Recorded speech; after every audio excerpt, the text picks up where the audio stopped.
Hello friends, welcome to kuboos kitchen. இன்றைக்கி வீடியோவில் நம்ம என்ன ரெசிபி பார்க்க போகிறோம்னா நான்வெஜ் ரெசிபி தான். மட்டன் குழம்பு.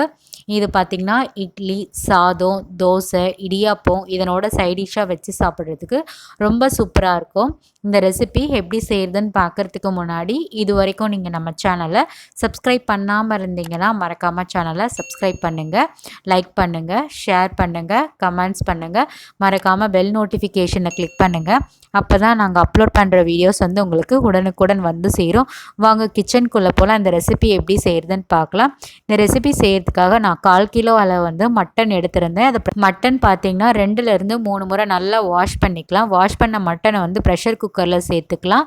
சேர்த்துட்டு 1/4 கிலோ வந்து மட்டனுக்கு வந்து அரை லிட்டர் அளவு வந்து தண்ணியை சேர்த்துட்டு 1 டேபிள் ஸ்பூன் அளவு வந்து இஞ்சி பூண்டு விழுதை சேர்த்துட்டு 1/2 டேபிள் ஸ்பூன் அளவு வந்து மஞ்சத்தூளை சேர்த்துட்டு 1/2 டேபிள் ஸ்பூன் அளவு வந்து கல்லுப்பை சேர்த்துட்டு இதெல்லாம் நல்லா மிக்ஸ் பண்ணி விட்டுடலாம்.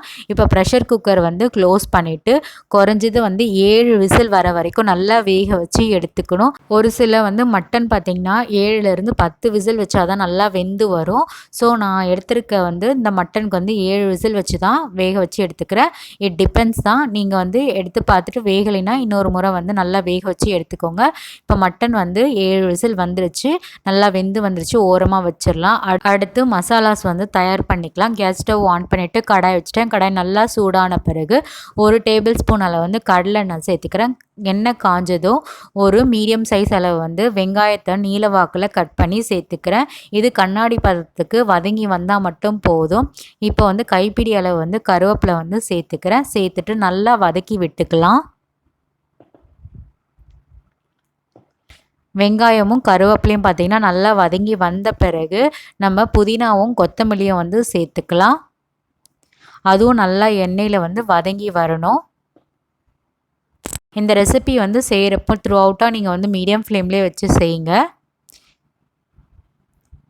அடுத்து நான் வந்து இஞ்சி வந்து சேர்த்துக்கிறேன். சுண்டு விரல் சைஸில் வந்து இஞ்சியை எடுத்துகிட்டு கட் பண்ணி சேர்த்துக்கிறேன். 5லேருந்து 6 பல் பூண்டு வந்து மீடியம் சைஸில் இருக்கிறத வந்து எடுத்து சேர்த்துக்கிறேன். இது எல்லாம் நல்லா வதக்கி விடணும். அப்புறம் ஒவ்வொரு ஸ்பைசஸாக நம்ம வந்து சேர்த்துக்கலாம். மிளகு 1 டேபிள் ஸ்பூன் அளவு வந்து சேர்த்துக்கிட்டேன். சோம்பு 1 டேபிள் ஸ்பூன், 3/4 டேபிள் ஸ்பூன் அளவு பார்த்திங்கன்னா சீரகம், 1 டேபிள் ஸ்பூன் அளவு வந்து பார்த்திங்கன்னா கசகசா, இது எல்லாம் சேர்த்துட்டு நல்லா வந்து வதக்கி விடணும். அடுத்து பிரிஞ்சி இலை வந்து சேர்த்துக்கிட்டேன், பட்டை வந்து சேர்த்துக்கிட்டேன், லவங்கமும் சேர்த்துக்கிட்டேன். இதெல்லாம் சேர்த்து நல்லா வந்து வதக்கி விடணும். குறைஞ்சது 3 நிமிஷம் இந்த மாதிரி கைவிடாமல் நல்லா வதக்கி விடணும். எல்லாம் நல்லா வதங்கி வந்துருச்சு. நல்லா ஆறட்டும். ஆறின பிறகு மிக்சர் ஜாரில் வந்து சேர்த்துக்கலாம்.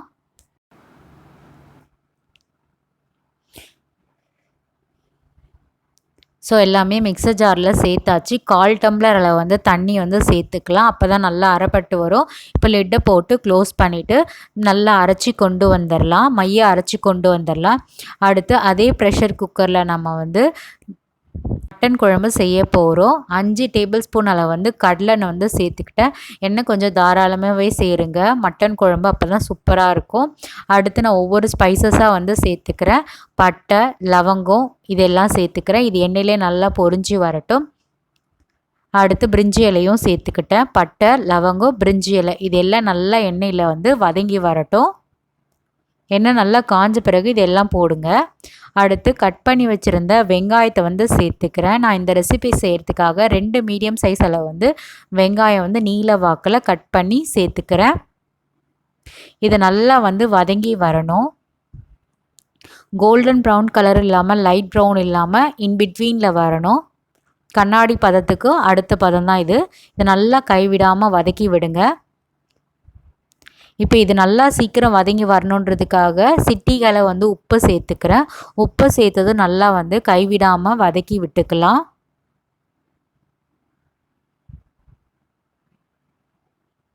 இது நல்லா வதங்கி வந்துடுச்சு. அடுத்து நான் வந்து 2 மீடியம் சைஸ் அளவு வந்து தக்காளி வந்து சேர்த்துக்கிறேன்.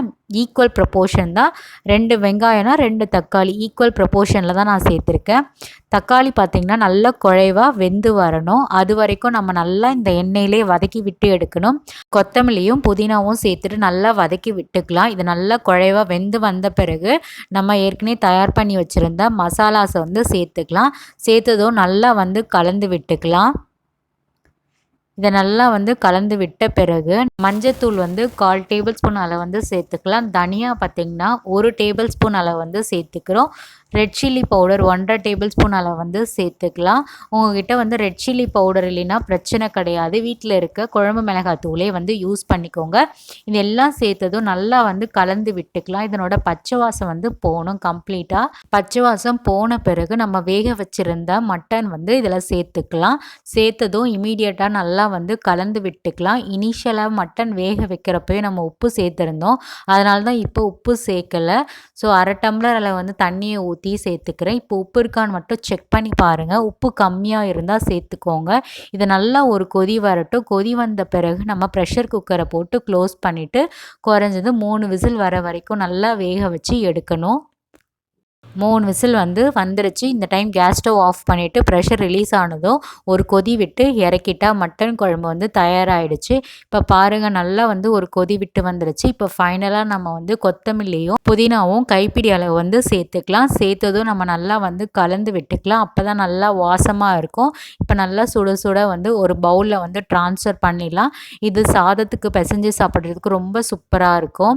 அப்புறம் இட்லி, தோசை, இடியாப்பம், பரோட்டா இதனோட வச்சு சாப்பிட்றதுக்கு ரொம்ப சூப்பராக இருக்கும். இந்த மாதிரி ஒரு முறை உங்கள் வீட்டில் வந்து செஞ்சு பாருங்கள். மட்டன் குழம்பு எப்படி இருக்குன்றது எங்களுக்கு மறக்காமல் கமெண்ட்ஸில் தெரியப்படுத்துங்க.